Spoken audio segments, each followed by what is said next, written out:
الحمد لله نحمده ونستعينه ونستغفره ونؤمن به ونتوكل عليه ونعوذ بالله من شرور أنفسنا ومن سيئات أعمالنا من يهد الله فلا مضل له ومن يضلله فلا هادي له ونشهد أن لا إله إلا الله وحده لا شريك له ونشهد أن سيدنا ونبينا ومولانا محمدا عبده ورسوله أرسله بالحق بشيرا ونذيرا وداعيا إلى الله بإذنه وسراجا منيرا وصلى الله تعالى عليه وعلى آله وأصحابه وبارك وسلم تسليما كثيرا كثيرا أما بعد أعوذ بالله من الشيطان الرجيم بسم الله الرحمن الرحيم والذين جاهدوا فينا لنهدينهم سبلنا وإن الله لمع المحسنين وقال الله تعالى ومن جاهد فإنما يجاهد لنفسه إن الله لغني عن العالمين وقال الله سبحانه وتعالى قل هذه سبيلي أدعو إلى الله على بصيرة أنا ومن اتبعني وسبحان الله وما أنا من المشركين صدق الله مولانا العظيم وقال رسول الله صلى الله عليه وسلم إن في الجسد لمضغة إذا صلحت صلح الجسد كله وإذا فسدت فسد الجسد كله ألا وهي القلب وقال عليه الصلاة والسلام بلغوا عني ولو آية أو كما قال عليه الصلاة والسلام میرے محترم دوستوں بزرگوں بھائیوں، ہم یہاں دین کی نسبت پر جمع ہوئے ہیں۔ اس محنت کا مقصد دین کو زندہ کرنا ہے، اس لیے کہ اللہ تعالیٰ نے دنیا اور آخرت کی کامیابی دین میں رکھی ہے۔ دین کے سوا کامیابی کا کوئی طریقہ، کوئی راستہ نہیں ہے۔ انسان اگر کامیابی حاصل کرنا چاہے دنیا اور آخرت میں، یہ دین ہی میں ملے گا۔ تمام انبیاء علیہ السلام دنیا میں اللہ تعالیٰ کی طرف سے دین لے کر آئے ہیں اور لوگوں کو اللہ کے دین کی طرف بلائے ہیں۔ اے لوگوں، اللہ کو مان کر زندگی گزارو، کامیاب ہو جاؤ گے۔ دین کیا ہے؟ اللہ کی مان کر زندگی گزارنے کا نام دین ہے، اور اس کا عملی نمونہ انبیاء علیہ السلام پیش کرتے تھے، اس لیے ان کی اتباع کے ساتھ دین ہے۔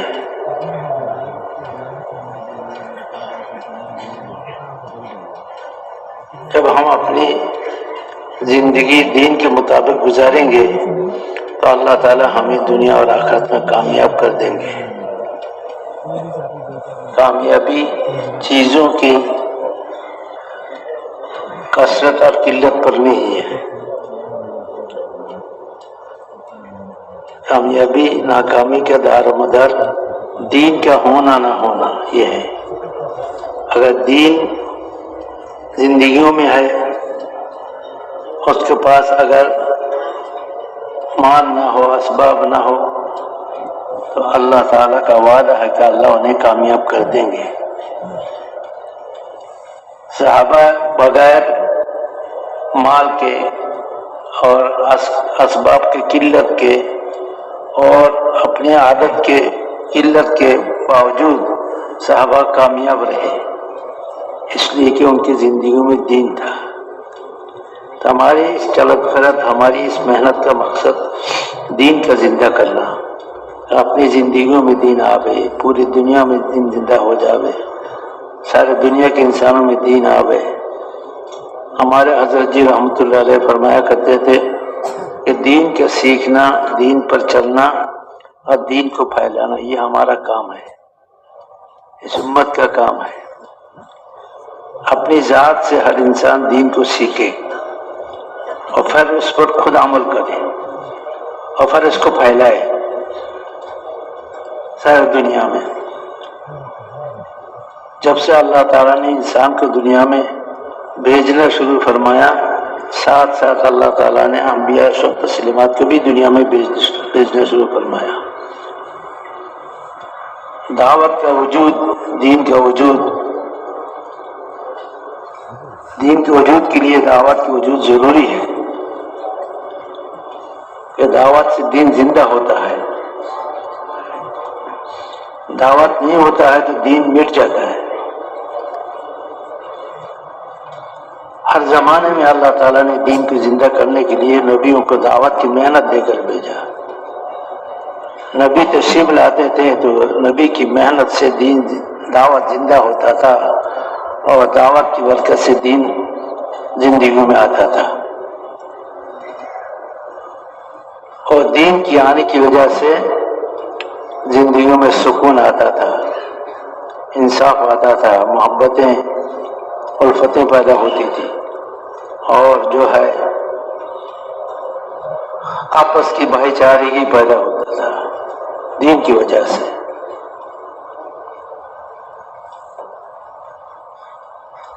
اس لیے دین کا سیکھنا ہر ایک کے لیے ضروری ہے اور دین پر چلنا بھی ضروری ہے، اور اس کے ساتھ ساتھ دین کو پھیلانا بھی ہر ایمان والا کا کام ہے۔ وہ دین کو پھیلائے، دوسروں کو سکھائے، قوا انفسکم واہلیکم نارا، کہ دین کو سیکھو، اپنے گھر والوں کو بھی سکھاؤ، اپنے اہل کو بھی سکھاؤ، اپنے آس پاس والوں کو بھی سکھاؤ۔ صحابہ رضوان اللہ اجمعین کو حضور صلی اللہ علیہ وسلم نے اس راستے پر ان کی تربیت فرمائی۔ ہر صحابہ دین سیکھنے والا تھا، ہر صحابہ دین کو محنت کرنے والا تھا اور دین پر چلنے والا تھا۔ وہ مسجدوں میں جاتے تھے تو دین سیکھنے کی نیت سے جاتے تھے، طالب بن کر جاتے تھے کہ نماز بھی اللہ کا حکم بھی پورا کرنا ہے اور دین بھی سیکھنا ہے، علم بھی حاصل کرنا ہے۔ تو علم حاصل کرنے کی نیت سے مسجدوں میں جاتے تھے، اور جب مسجد سے آتے تھے تو اس علم کو سکھانے کی نیت سے آتے تھے کہ جن کے پاس یہ علم نہیں ان کو یہ علم دیتے تھے، گھر والوں کو دیتے تھے، بیوی بچوں کو دیتے تھے، تو وہ معلم بن کر واپس ہوتے تھے مسجد سے۔ مسجد میں طالب بن کر جاتے تھے اور مسجد سے واپس ہوتے تھے معلم بن کر، اور مجاہدانہ زندگی گزارتے تھے، اور اللہ کے راستے میں اللہ کے کلمے کو بلند کرنے کی نیت سے، جان لگانے کی شوق سے، اللہ کے راستے میں شہادت کی شوق سے پھرتے تھے۔ ایسا ذہن اللہ کے رسول صلی اللہ علیہ وسلم نے بنایا ہے صحابہ کی، مردوں کی، عورتوں کی، اللہ کے راستے میں پھرنے کا اور دین کو، اللہ کے کلمے کو، اللہ کے دین کو دنیا میں زندہ کرنے کا ایسا شوق اور جذبہ صحابہ کے اندر، مردوں عورتوں کے اندر حضور صلی اللہ علیہ وسلم نے پیدا کیا تھا۔ ہر مرد عورت، بوڑھے بچے جوان اس شوق سے ساتھ انتظار میں رہتے تھے کہ کب اعلان ہو ہمیں اللہ کے راستے میں نکلنے کا۔ وہ ضرورت کے کام میں لگتے تھے لیکن اس کو مقصد بنا کر نہیں لگتے تھے، بس اس انتظار میں رہتے تھے کہ اللہ کے رسول کی طرف سے کوئی اعلان ہو۔ الصلاۃ جامعۃ کا عنوان پر، نماز کے عنوان پر بلائے جانے کے انتظار میں ہوتا تھا۔ صحابہ سمجھتے تھے اس اعلان کا مقصد کیا ہے۔ اس اعلان کا مقصد ہے اللہ کے راستے میں جان کا بازی لگانا اللہ کے دین کے لیے۔ تو صحابہ فوراً مسجد میں جمع ہو جاتے تھے، فوراً۔ وہ جو دنیا کے کاموں میں لگے ہوئے ہوتے تھے ضرورت کی وجہ سے، اور یہ کہا جاتا تھا کہ اب تو تقاضا پورا ہو گیا ہے، اب باقی سارے تم اپنی ضرورتوں میں مشغول رہو، لیکن جب اعلان ہو اور بلائے جاوے تو پھر آ جانا۔ ان کا یہ زندگی کا مقصد بنا ہوا تھا کہ میرا جان، میرا مال اللہ کے دین کے لیے ہے۔ یہ سارے پرانوں کی مجمع ہے انشاءاللہ۔ یہ وہ ہیں جنہوں نے محنت کی، قربانی دی، سالوں سال ہر سال اس راستے میں چلے ہیں، اور پیچھے آنے والوں کے لیے ایک راستہ محنت کا تیار کیا ہے۔ یہ وہ مجمع ہے جو سارے دنیا کے لیے نمونہ ہے اور سارے دنیا کے تقاضے پورا کرنے والے ہیں۔ یہ وہ ہیں جس وقت بھی ان کے سامنے کوئی تقاضا رکھا جاوے تو یہ اسی وقت اس تقاضا کو پورا کرنے کے لیے تیار ہو جائے۔ یہ پرانے کے ہیں۔ حضرت مولانا سید احمد خان صاحب رحمۃ اللہ فرمایا کرتے تھے، اصل پرانے تو صحابہ تھے، ہم تو نئے ہیں سارے۔ جتنے بھی ہم نے وقت لگایا ہوا ہے اور جتنا بھی ہم اللہ کے راستے میں پھرے ہوئے ہیں، بنسبت صحابہ کے ہم نئے ہیں۔ پرانے تو صحابہ تھے، قربانیوں میں، مجاہدوں میں، صبر و تحمل میں، فاقہ کشی میں، صحابہ سب سے آگے تھے۔ دین کی خاطر سختیاں برداشت کرنا، دین کی خاطر بھوک اور پیاس کو برداشت کرنا، دین کی خاطر دنیا کی ہر تقاضوں کو چھوڑنا، اور دین کے لیے دور دور کا سفر کرنا، اور دنیا کے کونے کونے میں اپنے قبریں بنانا، اور ہمیشہ کے لیے اہل اولاد کو چھوڑ کے جانا، یہ انہی کے حصے میں تھا۔ صحابہ نے ایسے نمونے قائم کر کے گئے ہیں جو قیامت تک کوئی قوم ایسا نمونہ پیش نہیں کر سکتا جیسے صحابہ نے پیش کیا ہے۔ تو صحابہ کی اگر گہری مطالعہ کیا جاوے تو صحابہ کی زندگیاں عجیب تھی۔ ہر لائن کی قربانی دین کی خاطر، اللہ کی رضا کے لیے، آخرت کے لیے۔ انما همامنا الآخرہ ولیست همامنا الدنیا۔ صحابہ یہ فرماتے تھے کہ ہمارا مقصد آخرت ہے، ہمارا مقصد دنیا نہیں ہے۔ وہ جو کسی بھی ملک میں جاتے تھے صاف کہہ دیتے تھے کہ ہم آخرت ہمارا مقصد ہے، ہم تمہاری یہ حکومت، تمہاری یہ ملک مال، یہ دولت ہم نہیں چاہتے ہیں، ہم چاہتے ہیں کہ تم ایمان والے بن جاؤ، تمہارا آخرت اچھی بن جائے، دین والے بن جاؤ۔ ہم وہ سرمایہ لائے ہیں کہ جس سرمایہ کے انسان کی قیمت بڑھ جاتی ہے، جس سرمایہ سے، وہ سرمایہ دین ہے۔ وہ جب ہماری زندگیوں میں نہیں تھا تو ہم دنیا میں سب سے ذلیل تھے، سب سے ذلیل قوم تھے ہم لوگ۔ جب یہ سرمایہ دین کے ہماری زندگیوں میں نہیں تھا، شرک و کفر میں ڈوبے ہوئے تھے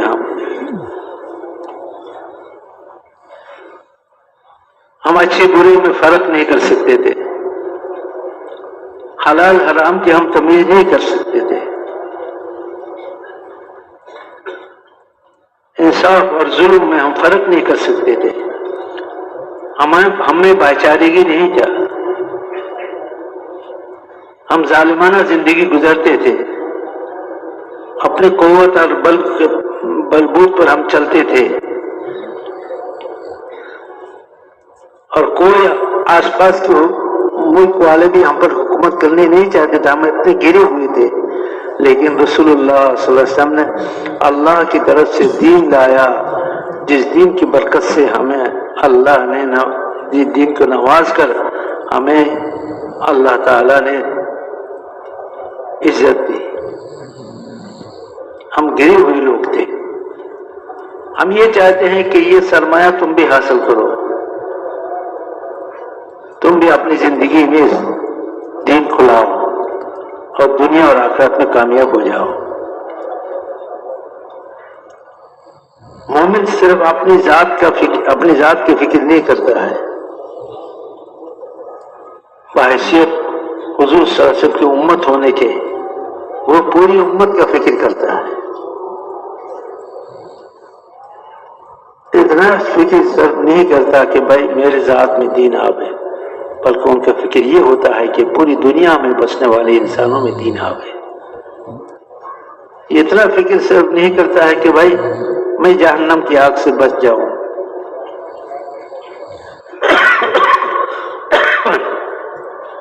بلکہ ان کا فکر یہ ہوتا ہے کہ پوری دنیا میں بسنے والے انسان مرد و عورت جہنم کی آگ سے بچ جاوے۔ حضور صلی اللہ علیہ وسلم کا فکر اس کا فکر ہوتا ہے، حضور صلی اللہ علیہ وسلم کا درد ان کا درد ہوتا ہے، حضور والی فکر، حضور والی درد۔ ایک دن رسول اللہ صلی اللہ علیہ وسلم تشریف فرما تھے کہ جبرائیل علیہ السلام تشریف لائے اور پوچھنے لگے یا رسول اللہ، اللہ تعالیٰ نے مجھے آپ کے پاس بھیجا ہے تو میں آپ سے پوچھوں کہ آپ پریشان کیوں ہیں، غمگین کیوں ہیں، کیا ہوا آپ کو؟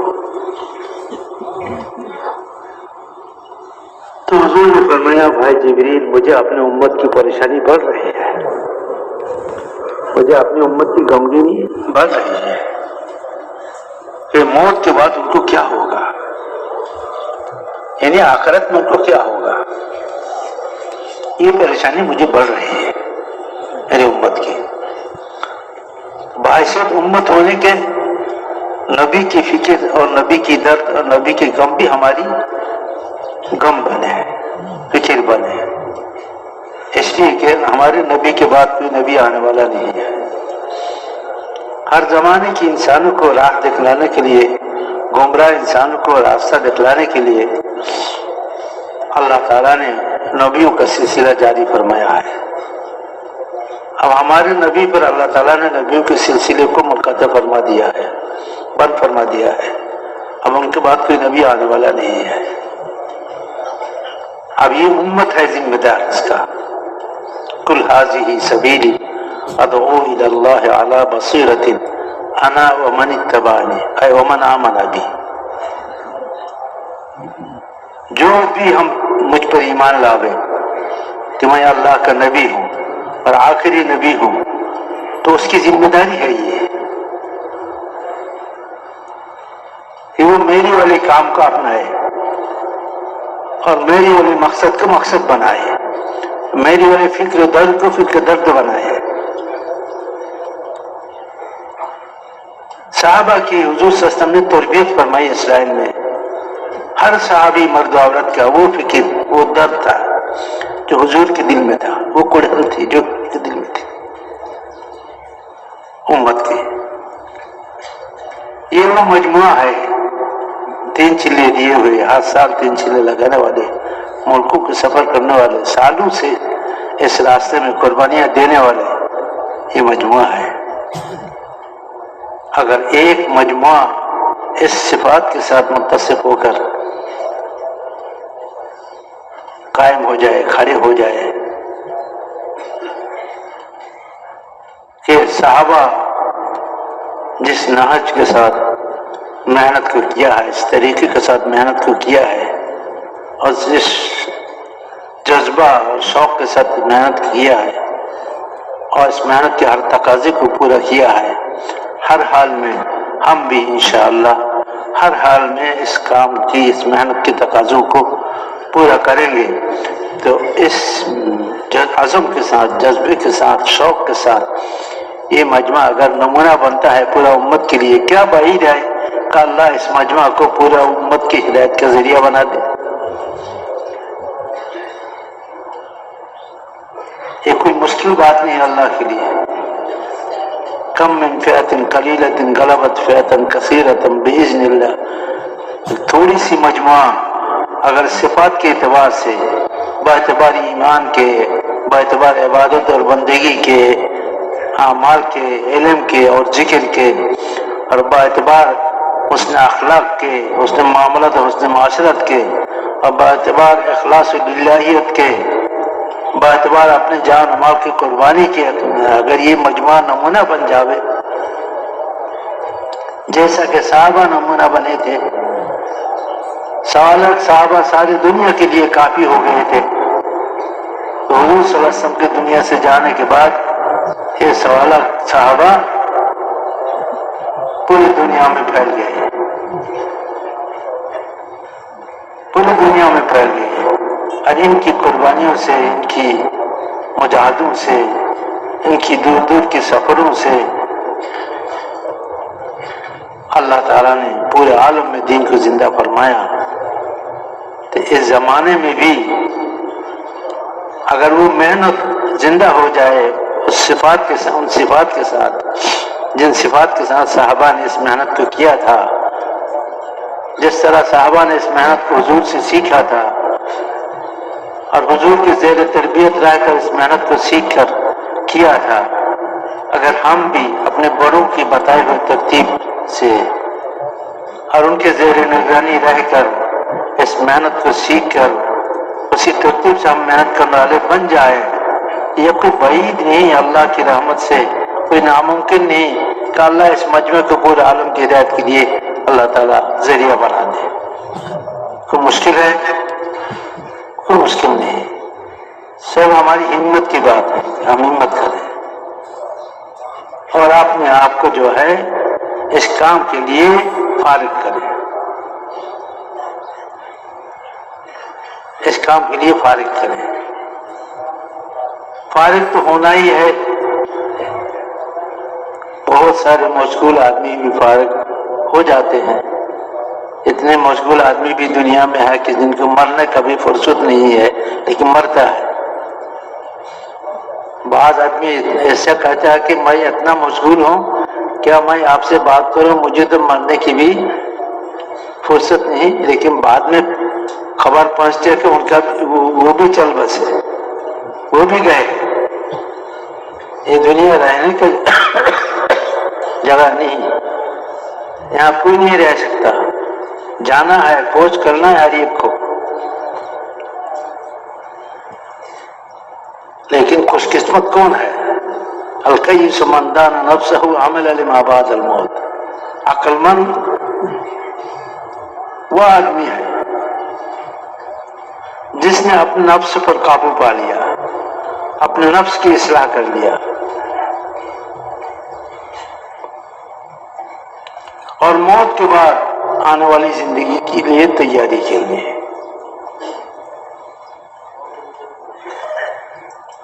اور جو محنت کرتے ہیں وہ صرف دوسروں کے لیے نہیں، اوروں کے لیے نہیں،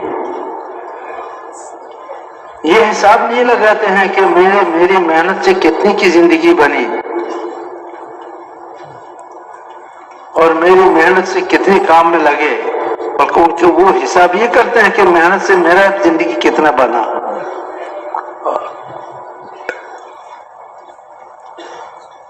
اور میں کتنا آگے بڑھا۔ یہ آدمی ہے ہوشیار، یہ آدمی ہے عقل مند، جو اس کام میں اپنی اصلاح کو سامنے رکھ کر چلتے ہیں، اپنے نفس کی اصلاح کو سامنے رکھ کر چلتے ہیں، اپنی ذات کی محاسبہ کرتے ہیں روزانہ کہ بھائی کتنا کیا۔ وہ تاجر نقصان نہیں اٹھاتا ہے جو روزانہ حساب لگاتا ہے کہ بھائی کتنا بیچا، کتنا خریدا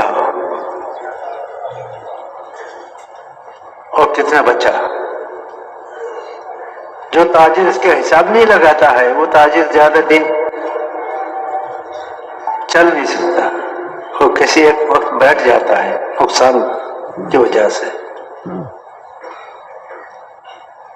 اس راستے میں محنت کرنے والا وہ آدمی آگے بڑھتا ہے جو اس کا حساب لگاتا ہے کہ بھائی محنت سے میرا کیا بنا، میں کتنا آگے بڑھا، میری ایمان کی حالت کیا ہے۔ تعبیر رحمت اللہ علیہ فرماتے ہیں کہ میں نے 30 صحابہ سے ملاقات کی، کتنے صحابہ سے؟ 30 صحابہ سے ملاقات کی. ہر ایک اپنے اوپر نفاق کا خوف کر رہا تھا. ہر ایک اپنے اوپر نفاق کا خوف کر رہا تھا. جو جتنا بڑا مومن ہوگا، جو جتنا مضبوط مومن ہوگا، اس کو اپنے ایمان کے بارے میں اتنا خوف ہوگا.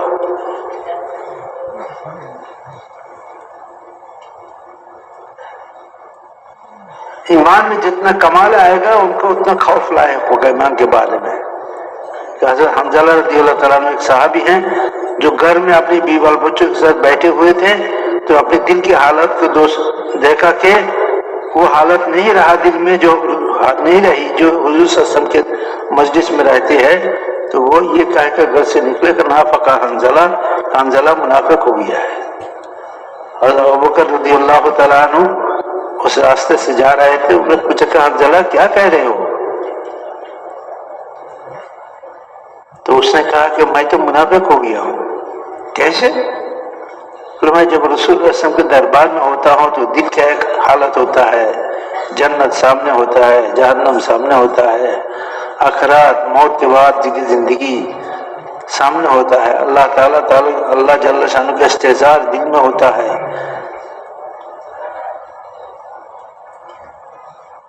گویا کہ آنکھوں سے دیکھ رہا ہوں وہ ساری چیزیں.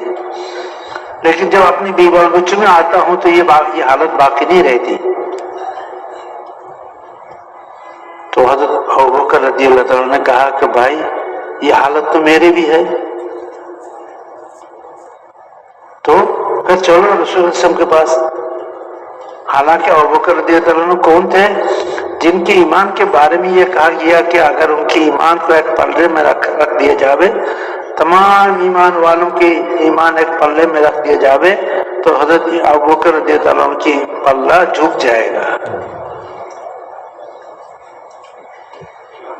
ایمان میں سب سے زیادہ اونچے طبقے کا جو آدمی ہے پوری امت میں، وہ بھی ڈر رہا ہے اپنے ایمان کے بارے میں. ایمان کی کمال کی علامت ہے کہ مومن اپنے ایمان کے بارے میں ڈرے اور روزانہ ایمان کی محنت کو اپنے لیے ضروری سمجھے. اور حاجی صاحب رحمۃ اللہ فرمایا کرتے تھے روزانہ دعوت دو، انفرادی طور پر 20-25 آدمیوں کو دعوت دو تاکہ تمہارا ایمان بڑھتا رہے. اس لیے کہ ایمان بڑھتا ہے گھٹتا ہے. دعوت سے ایمان بڑھتا ہے. دعوت نہیں دیتا ہے تو حالات سے متاثر ہو جاتا ہے انسان، ایمان گھٹتا ہے. ہمارے گھر صحابہ کے گھر سے زیادہ اعلیٰ نہیں ہے دین کے اعتبار سے، پھر بھی وہ اپنے گھروں میں ہوتے ہیں تو یہ کہتے ہیں کہ نافق حنظلہ، کہ گھر کی حالت نے میرے دل کو بگاڑ دیا ہے، کہ گھر کے ماحول سے میرا دل متاثر ہو گیا ہے، میرا دل کی وہ حالت نہیں رہی جو حضور کے دربار میں رہتے تھے. پھر ہمارا گھروں کا کیا حال ہے؟ ہم کتنے بھی دین چلے دیے ہوئے ہیں، جتنے بھی پرانے ہیں، کتنے بھی بڑے دیندار ہیں، ہمارے گھروں میں بھی تعلیم ہے، ہمارے گھروں میں بھی دین کی چرچے ہیں اور ذکر اللہ ہوتا ہے، تلاوت قرآن پاک ہوتی ہے بہت. لیکن صحابہ کے گھروں کی دینی حالات کے مقابلے میں ہمارا گھر کا دینی حالت اتنا اونچا نہیں ہے.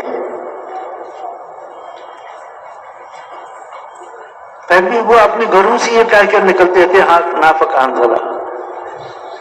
تو ہم صرف سال میں 4 مہینے لگا کر 8 مہینے اپنے گھروں میں رہ کر ہم یہ چاہتے ہیں کہ ہمارا ایمان کی سطح ویسا رہے جیسے صحابہ کا. یہ ممکن ہے؟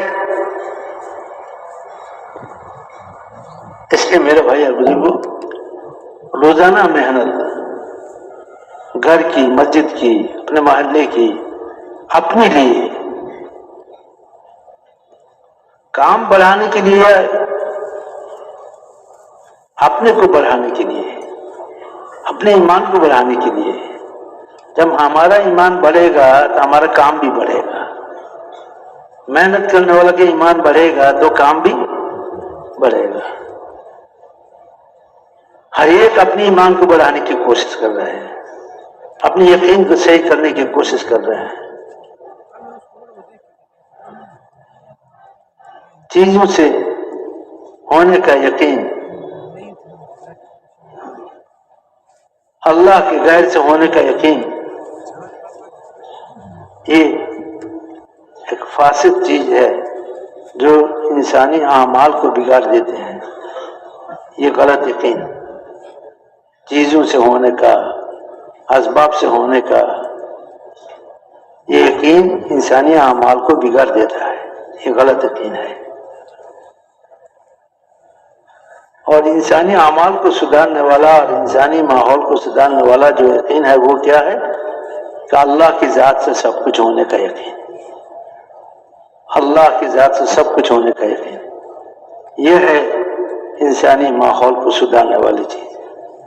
آج ساری دنیا میں جو انتشار ہیں، ساری دنیا میں جو خلفشار ہیں، پریشانیاں ہیں، لڑائی ہیں، جھگڑے ہیں، یہ سارے غلط یقین کی بنیاد پر ہے. چیزوں سے ہونے کا یقین، حکومت سے ہونے کا یقین، مالوں سے ہونے کا یقین، شکلوں سے ہونے کا یقین، یہ سارے غلط یقینوں کی بنیاد پر سارے لڑائیاں ہیں، سارے جھگڑا ہیں، اجتماعی انفرادی، ملکی اور عالمی سطح پر جو کچھ بھی ہو رہا ہے ہم دیکھ رہے ہیں.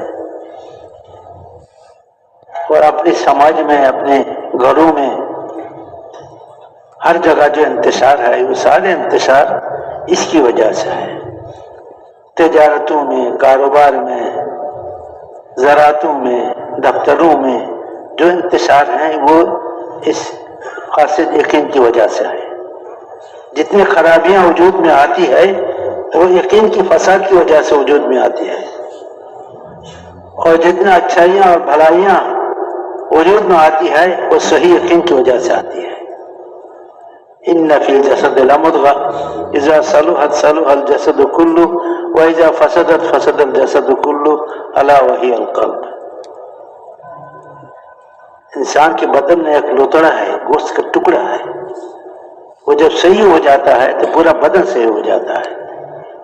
وہ جب فاسد ہو جاتا ہے، بگڑ جاتا ہے تو پورا بدن بگڑ جاتا ہے. سارے اعضاء و جوارح کی حرکات اور سارے اعضاء و جوارح کی اعمال بگڑ جاتا ہے. وہ کیا ہے؟ دل ہے. اور دل ایمان کی جگہ ہے. دل کس کی جگہ ہے بھائی؟ ایمان کی جگہ ہے. زبان سے ایمان ظاہر ہوتا ہے، ہاتھ پیر اعضاء و جوارح سے ایمان ظاہر ہوتا ہے، لیکن ایمان پیدا ہوتا ہے کہاں؟ دل میں پیدا ہوتا ہے. اس لیے نبیوں کے محنت کا میدان لوگوں کا دل تھا، اور لوگوں کے دلوں پر محنت کرتے تھے. کہ لوگوں کہو لا الہ الا اللہ، اللہ ہی سے سب کچھ ہوتا ہے، اللہ کے غیر سے کچھ نہیں ہوتا ہے. اللہ کا غیر کچھ نہیں کر سکتا ہے، اللہ ہی سب کچھ کر سکتا ہے. یہ آسمان خود نہیں بنا ہے، اللہ نے بنایا ہے. زمین خود نہیں بنی ہے، اللہ نے بنائی ہے. یہ چاند ستارے، یہ سمندر کے موجیں، اور یہ پہاڑیں، یہ جنگلات، یہ بیابان، میدان، یہ سب کس کے بنائے ہوئے ہیں؟ اللہ کے بنائے ہوئے ہیں. اللہ نے بنایا. اس کا وجود نہیں تھا، اللہ نے وجود دیا ہے. پھر ایک دن آئے گا اس کا وجود نہیں رہے گا، پھر اللہ چاہے گا وجود دے گا. ساری کائنات کی وجود اللہ چاہے ایک آن میں فنا کر دے، کالعدم ہو جائے، پھر چاہے وجود دے دے. وہ قادر مطلق ہے. لا الہ الا اللہ. وہ کسی کا محتاج نہیں ہے. ہر چیز چھوٹا بڑا اسی کا محتاج ہے. اپنے وجود میں، اپنی فنا میں کوئی چیز اپنی ذات سے وجود میں نہیں آ سکتا، اور کوئی چیز اپنی ذات سے فنا نہیں ہو سکتا بغیر اللہ کے ارادے کے. بغیر اللہ کے ارادے کے کوئی چیز کسی کو فائدہ نہیں پہنچا سکتی بغیر اللہ کے ارادے کے. کوئی چیز کسی کو نقصان نہیں پہنچا سکتا بغیر اللہ کے ارادے کے۔ یہ ہے وہ یقین، وہ سرمایہ جو پوری دنیا کی بگڑی ہوئی حالات کو سدھار دیتا ہے، سدھار دے سکتا ہے۔ آن ہی آن میں پوری دنیا کا حالت سدھر جاوے اگر آن ہی آن میں پوری دنیا کے بسنے والی انسانوں کا یقین صحیح ہو جاوے۔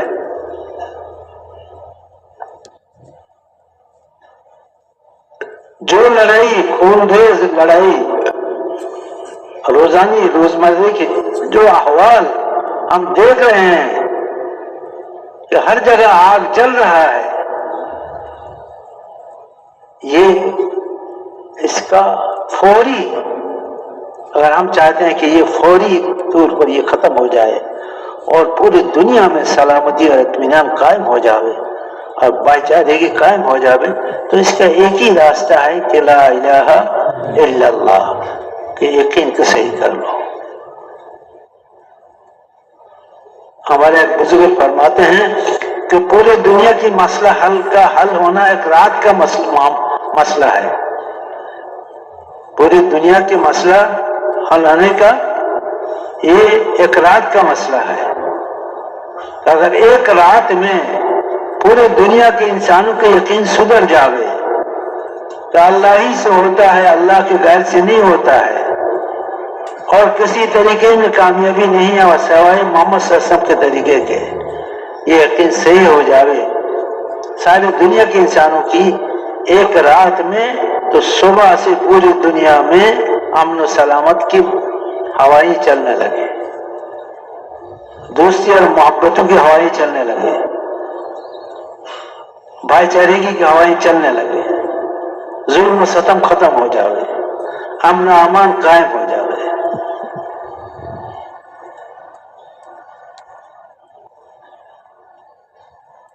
ایک زمانہ تھا کہ پوری دنیا پر مسلمانوں کا حکومت تھا،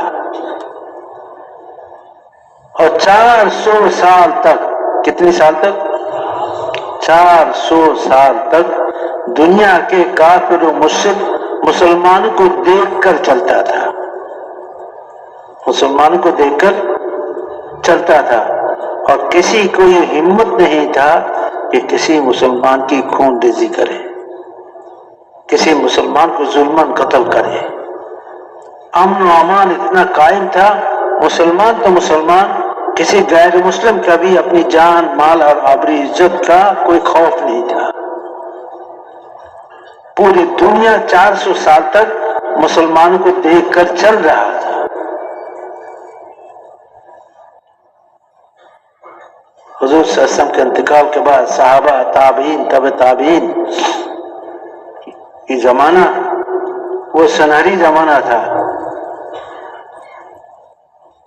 کہ انسانوں کی زندگیاں ایمان سے بھرے ہوئے تھے، اعمال صالحہ سے، تقوی سے بھرے ہوئے تھے، حرام کاموں سے بچنا،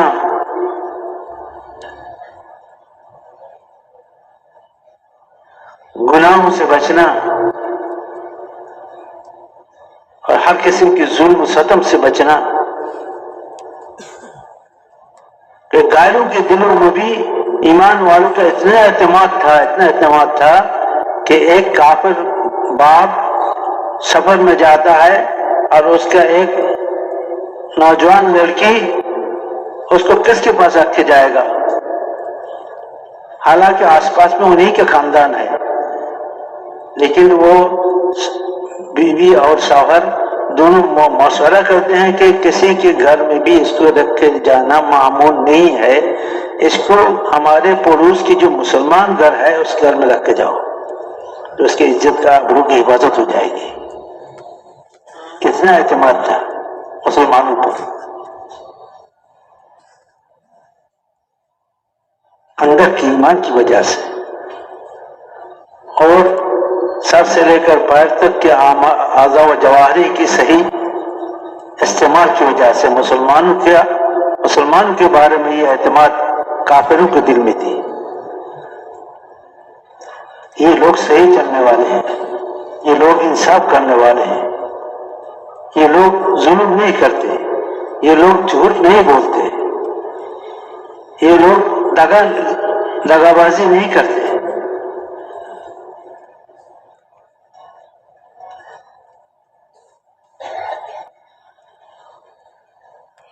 اس لیے میرے بھائی اور بزرگوں، اپنی زندگی کو بنانا ہے اس محنت کے ذریعہ، اور پھر دوستوں یہ زندگی لے کر ساری دنیا میں جانا ہے اور ساری دنیا کے سامنے زندگی کو پیش کرنا ہے۔ جب دنیا ہماری زندگی دیکھ کر مطمئن ہو جائے گا کہ یہ اچھا آدمی ہے، یہ جو کہتے ہیں کرتے ہیں، یہ سچ بولتے ہیں، یہ سچ توڑتے ہیں، یہ جھوٹ نہیں بولتے، یہ رشوت نہیں لیتے، سود نہیں کھاتے، یہ غریب پرور ہے،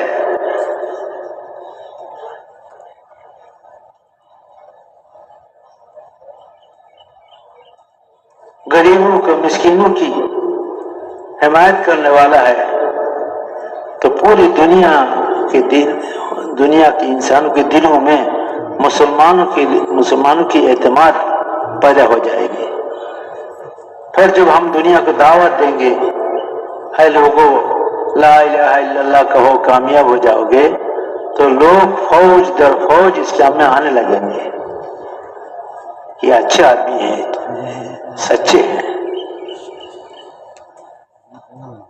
نبی اکیلے آتے تھے اور دعوت دیتے تھے، اپنی قوم کی طرف سے آتے تھے، تو اپنی قوم میں چھوٹے سے بڑے ہوتے تھے، اپنی قوم کے لوگ ان کو پہچانتے تھے، اور قوم جانتے تھے کہ یہ جھوٹ نہیں بولتا ہے۔ اس لیے نبی اکیلے دعوت کی محنت کو لے کر کھڑے ہوتے تھے تو ایک مجموعہ ان کے ساتھ ہو جاتا تھا، ایک مجموعہ ان کے ساتھ ہو جاتا تھا۔ حضور صلی اللہ علیہ وسلم اکیلے کھڑے ہو گئے، کوئی نہیں تھا، لیکن چونکہ قوم کے لوگ جانتے تھے کہ یہ آدمی سچا ہے، یہ جھوٹا نہیں ہے، یہ ہم میں چھوٹے سے بڑے ہوئے ہیں، ہم نے اس کے لڑکپنی کو بھی دیکھا ہے، کبھی جھوٹ نہیں بولا ہے اس نے، تو ایک مجموعہ ان کے ساتھ ہو گیا، ایک مجموعہ مردوں کی، عورتوں کی، بوڑھوں کی، بچوں کی ان کے ساتھ ہو گیا۔ اس طرح اگر ہم نے اپنا زندگی عملی طور پر صحیح کر لیا اور اپنا اندر کے یقین کو صحیح کر لیا اور اپنے اعضاء و جوارح کے استعمال کو صحیح کر لیا اور اسلامی زندگی اپنی زندگی میں لائے، تو میرے محترم دوستوں بزرگوں، جب ہم محنت میں چلیں گے تو ایک مجموعہ ہمارے ساتھ تیار ہو جائے گا انشاءاللہ۔ ہم جب محنت کو لے کر دنیا میں کونے کونے میں جائیں گے تو ایک مجموعہ ہمارے ساتھ تیار ہو جائے گا۔ یہ ہے، آج ہم نے اپنی زندگیوں سے دوسروں کو اسلام کے بارے میں متنفر کر دیا، اپنی زندگیوں سے، اپنی معاملات سے، اپنی معاشرت سے، اپنی برتاؤ سے، اپنی حد تجاوزی سے ہم نے دنیا کو اسلام سے متنفر کر دیا۔ دنیا نے ہم کو دیکھ کر سمجھنے لگے یہ ہے اسلام، حالانکہ دیکھنا چاہیے تھا صحابہ کو۔ ایک عورت امریکہ میں مسلمان ہوئی تو ایک جگہ عورتوں کی تعلیم ہوتا ہے ہفتے میں ایک دن، تو وہاں وہ عورت بھی گئی اور وہ تعلیم میں بیٹھی، پھر تعلیم کے بعد بیان ہوا مردوں کا، وہ بیان بھی سنی تو وہ رونے لگی اور ہچکیاں دے کر رونے لگی۔ وہ بیان کرنے والے بھی پریشان ہو گئے، بھائی کیا بات میں نے کہا، تو ان کے دل کو لگی ہے کیا بات ہے. پر کچھ دیر بعد ایک پرچی اس نے بھیجا. اس پرچی میں لکھا ہوا تھا کہ میں نے بڑی شوق سے اسلام قبول کیا تھا، مسلمان ہوا تھا. میں نے بہت دنوں سے قرآن کی ترجمہ پڑھ رہا تھا اور مسلمانوں کی زندگیوں کی مطالعہ کر رہا تھا، تو مجھے اسلام پسند آیا. اور بھی مذہبوں کو میں نے ٹٹولا، لیکن کہیں بھی میرا دل کا سکون نہیں پایا. میں نے اسلام کو دیکھا تو مجھے اسلامی پسند آیا، تو میں مسلمان ہو گیا. اور یہاں جو مسلمان ہوتا ہے وہ اپنے باپ دادی کی سارے جائیداد سے محروم ہو جاتا ہے. میں نے پھر بھی اسلام کو قبول کیا. میں جانتا بھی تھا کہ میں مسلمان ہو جاؤں گا تو سارے جائیداد سے میں محروم ہو جاؤں گا. میں قبول کر لیا. اب مسلمان ہونے کے بعد مجھے یہ شبہ لگ رہا ہے کہ کیا میں نے صحیح کیا یا غلط کیا.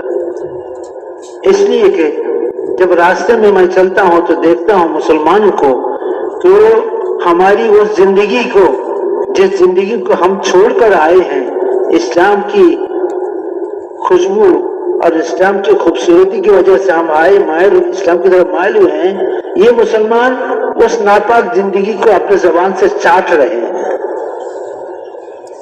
جس کو ہم چھوڑ کے آئے ہیں.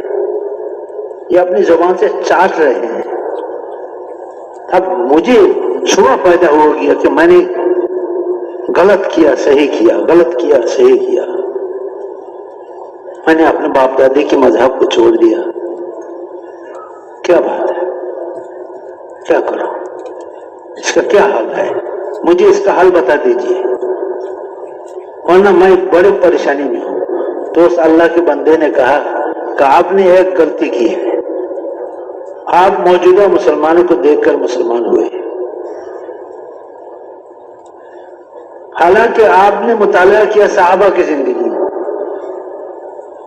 اب صحابہ کی زندگی دیکھ کر مسلمان ہوتے تو پھر آپ کے دل پر یہ حملہ نہیں ہوتا، شیطان یہ حملہ نہیں کر سکتا. کل صحابہ تو دنیا سے گئے ہیں. آپ موجودہ مسلمانوں کو دیکھیں گے تو ان میں اسلام کا کوئی بو بھی نہیں ہے. اسلام تو درکنار، اسلام کا ہوا بھی انہیں لگی نہیں ہے. یہاں تو یہاں کی ہوا سے متاثر ہے، وہ امریکہ کی ہوا سے متاثر ہے. وہ تو اسلام کی ہوا ان کے بدن میں لگی بھی نہیں ہے. آپ ان کو دیکھ کر پریشان کیوں ہو رہے ہیں؟ آپ صحابہ کی واقعات پڑھیں، صحابہ کے مردوں کی عورتوں کی واقعات پڑھیں، ان کی زندگی دیکھیں. اسلام در کتاب اور مسلمان در گور. اسلام کتاب میں ہے اور مسلمان قبروں میں ہے. اسلام کہاں ہے؟ کتابوں میں ہے اور مسلمان قبروں میں ہے. آپ مسلمانوں کی زندگی پڑھیے، صحابہ کی زندگی پڑھیے، وہ قبروں میں ہے. ان کی زندگی پڑھیے تو آپ کے دل میں نا امیدی نہیں آئے گا انشاءاللہ. اور آج کے مسلمانوں کو مت دیکھیے، کتاب دیکھیے. کتاب میں ہے لکھی ہوئی ہے. تو میرے بھائی بزرگوں، آج دنیا کے انسانوں کو اسلام کی طرف آنے میں رکاوٹ کون بنی ہوئی ہے؟ جی مسلمان بنی ہوئی ہے. ہم کہہ رہے ہیں کہ یہود یہ کر رہے ہیں، نصارہ یہ کر رہے ہیں. ارے بھائی، یہود اور نصارہ بہت پہلے فارغ ہو گئے ہیں. ایک آدمی نے دیکھا شیطان دوڑ کر جا رہا ہے، علاقہ چھوڑ کے جا رہا ہے. ایک زمانہ میں شیطان کو دکھائی دیتا تھا، تو ایک آدمی نے ان کو پہچان لیا کہ شیطان ہے. تو کہا کہ تم سارے بیوی اور بچے لے کر کہاں جا رہے ہو؟ بولا ہم یہاں سے جا رہے ہیں، ہم یہاں سے فارغ ہو گئے. ہمارا جو ڈیوٹی تھا، ہمارا جو کام تھا وہ ہم نے پورا کر دیا، اب ہم جا رہے ہیں. کس طرح؟ بولے ہمارا کام کرنے والے بہت سارے تیار ہو گئے ہیں جو ہم سے بھی اچھا کام کرتا ہے. یہ مسلمان ہے. ہم بھی ہار جاتے ہیں ان کے سامنے. ان کے جو کارگزاری آتا ہے سبحان اللہ، ہم بھی ہار مانتے ہیں. تو ہم سے بھی زیادہ تو ہم سارے ذمہ داری انہیں سونپ کے جا رہے ہیں. ہم ابھی فارغ رہیں گے. عمر تو بہت کچھ ہو گیا ہے، ابھی فراغت چاہیے. تو ہم تو جو ہے آج شیطان کے کارندے بنے ہوئے ہیں. شیطان کے سارے پالیسیوں کو ہم چلا رہے ہیں.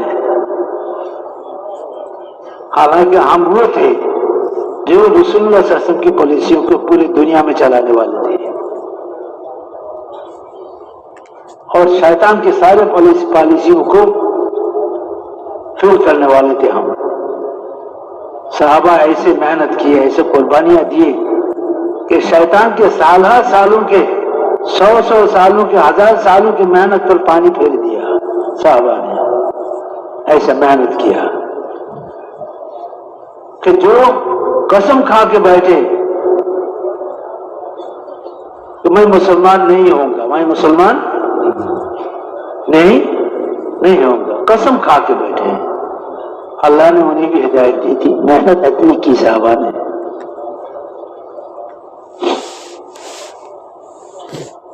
حضرت عمر ابن خطاب کے بارے میں لوگ کہتے تھے کہ خطاب کا گدھا مسلمان ہو سکتا ہے. اگر کوئی کہے عمر ابن خطاب مسلمان ہو، میں اس کو مانوں گا نہیں، اس کا تصدیق نہیں کروں گا. کہ خطاب کا بیٹا مسلمان ہو، خطاب کا دادا مسلمان ہو گیا، اگر کوئی کہے تو میں اس کو مانوں گا. لیکن خطاب عمر ابن خطاب مسلمان ہوئے کہ نہیں؟ مسلمان ہوئے کہ نہیں؟ رات بھر رسول اللہ صلی اللہ علیہ وسلم نے اتنا رویا، یا اللہ مجھے 2 میں سے ایک عمر کو دے دو، مجھے 2 عمر میں سے ایک عمر کو دے دے. کیا عمر ابن خطاب ہے عمر ابن ابو جہل. اللہ تعالیٰ نے عمر ابن خطاب کے بارے میں دعا کو قبول فرمایا، اور صحابہ کی محنت اور حضور کے رات کی دعائیں اور رونا جاری اور صحابہ کی قربانی عمر جیسے سخت دل انسان کے دل میں بھی ایمان کو داخل کر دیا.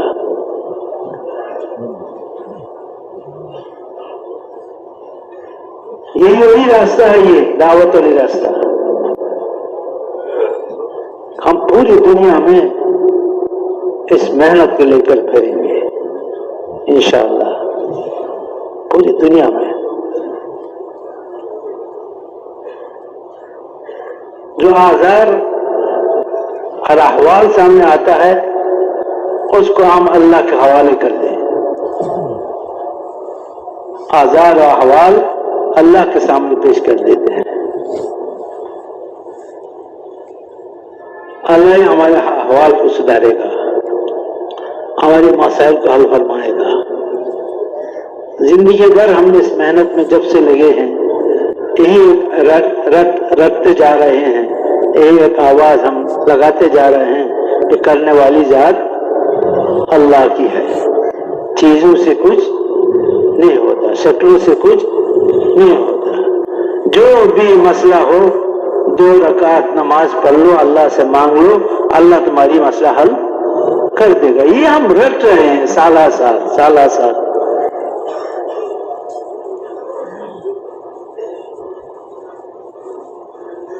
دیکھنا تو بھی ہے کہ دل میں کتنا اترا ہے، لیکن دل میں کتنا لیا ہے اس بات کو. اگر کوئی حال آوے، کوئی آزار آوے تو نماز ہے، نماز پڑھ کے اللہ سے مانگیں گے. اللہ تعالیٰ صحابہ کے حالات کو نماز سے سدھارے ہیں، اور صحابہ تابعین طب تابعین کی زندگیوں کے واقعات ایسے ہیں کہ بڑے بڑے احوال ان کے سامنے آئے، وہ نماز کے ذریعے ان احوال کو اللہ سے فیصلہ کرائے، حل کرائے.